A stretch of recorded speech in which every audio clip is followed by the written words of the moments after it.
rising senior at New Haven Academy, and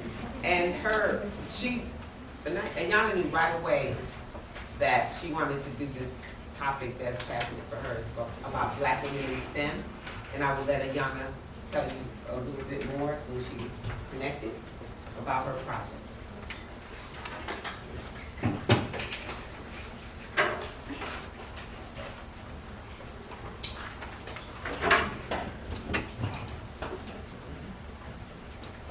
Hello, everybody. My name is Ayana Salhuddin, and I did my project on Black in STEM, specifically focusing on Black women in STEM. And I took it upon myself to interview some people, or interview some women who are within the STEM field and their the challenges that they face and their experiences. So I'm going to go over what is STEM and STEAM as well, why that's important, historical Black women in STEM, disparities and inequalities in STEM offerings specifically in Connecticut, and the importance of investing in STEM education.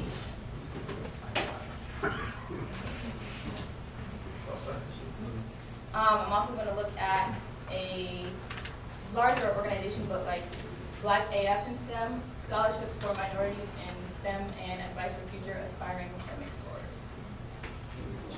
So the first one, STEM versus STEAM. What is STEAM? STEAM is an acronym for Science, Technology, Engineering, Arts, and Mathematics. Originally, it was STEM, but they added arts in there because arts can also go towards like digital technology. So STEM, as most of us know it, is the field of science, technology, engineering, and mathematics. STEAM is the integration of the arts into the STEM field. Having interdisciplinary skills in any of the subjects aid in making you more marketable in the field. Now I'm going to look at two Black women pioneers in STEM. That's a short explanation. This woman at the top left, her name was Dorothy Levine Brown. She was the first African American woman surgeon in the U.S.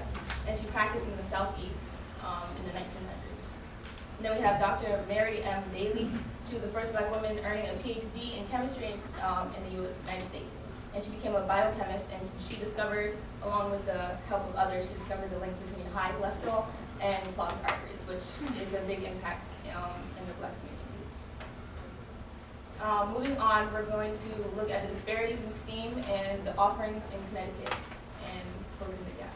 So 9 New Haven Public School high schools, and there are only one that specializes in STEM. The issue with that is that the lottery doesn't take into account the students' academic desires, and some of the schools, such as mine, which is in the academy, are limited in STEM offerings.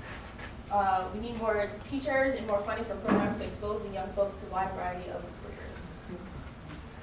So, going on to the issue that is the lack of STEAM offerings put inner city kids at a disadvantage, and they lack preparation for college. The lack of representation in the classroom and in the field can lead to the deterrence of them wanting to go into this field. The importance of investing in STEM education. Now, I did an interview with 3 women. This first one here is Kamani Harris. The one on the left is my mentor, that's Juanita, and that's Kamani Harris.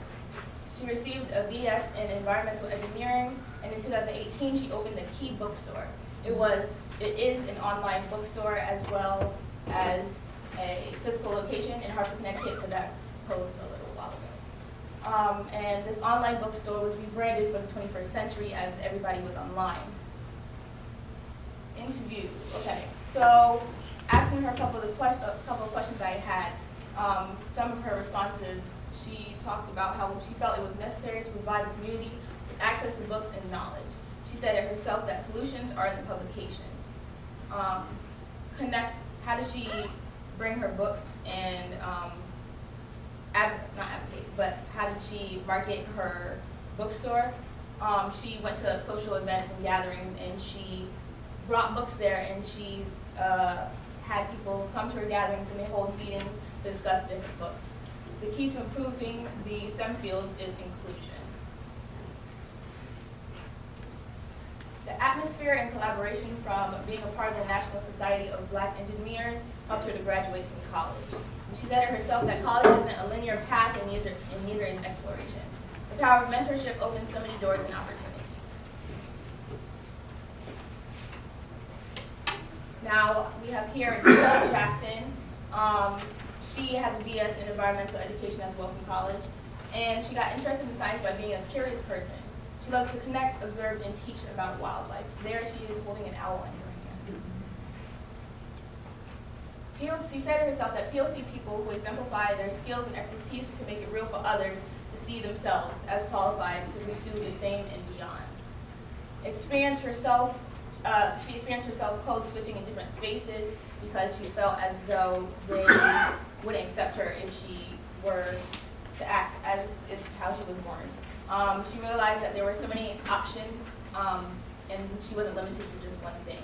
And she learned to not be afraid to ask questions. Some of her future career goals and aspirations is to dive deeper into the impact of environmental education on Black people's mental health. And last but not least, we have Dara L. Wilson, and she's a naturalist and facilitator at Anacostia Community Museum that's located in Washington, D.C. She calls herself an informal science, that she has an informal science education. She works with parks and zoos and museums. She fell in love with science outside of school, not inside school, because she didn't like the way that it was taught to her.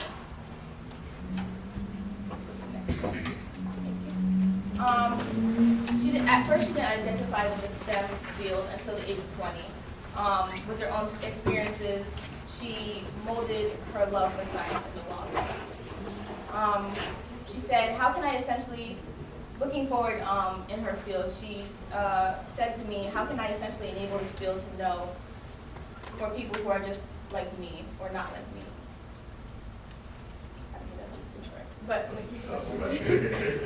in her future, happiness is her goal. Happiness equals success to her. And Black AF in STEM, a little while ago, a lot of people were experiencing a lack of inclusion. They didn't feel like they were included, so they started branching off and making these different communities within the STEM field to feel like they had a voice and wanted to share experiences and their learnings with everybody. So there's a lot of branches of Black AF in STEM, and I'll just show a couple of them. So we have Black in Neuro, Black in Engineering, and Black AF in STEM. Black in Neuro our mission is to diversify the neurosciences by building a community that celebrates and empowers Black scholars and professionals. Black in Engineering, drawing on the 400 plus members of the Academic and Research Leadership Network, Black in Engineering is focused on convening the Black engineering professional community and social justice efforts, providing spaces for us to share our experiences, celebrating who we are, educating those who wish to join our movement, and connecting with sponsors and allies. And then we have Black AF in STEM. The Black AF in STEM Collective seeks to support, uplift, and amplify Black STEM professionals and natural resources and the environment through professional development, career connection, and community engagement. We aim to inspire new audiences to engage in nature and share the stories of Black conservationists from across the African diaspora. And moving forward, we have scholarships for underrepresented communities in STEM, interchangeable. There are a plethora of scholarships aided to help people of color to pursue their wants in these fields. So these are just a couple of them, and there's more if you dig and find some. And then here are some quotes from my interview that they said that we would give, advice that we would give for aspiring STEM explorers. Stay learning, said Dara Wilson. Pursue those curiosities unabashedly, Dara Wilson said. Be a part of the community, don't just stick your head in a book. That's from Kamani Harris. Take advantage of classes like chem, physics, etc. Knock those prerequisites off before college. And lead with your intuition and confidence.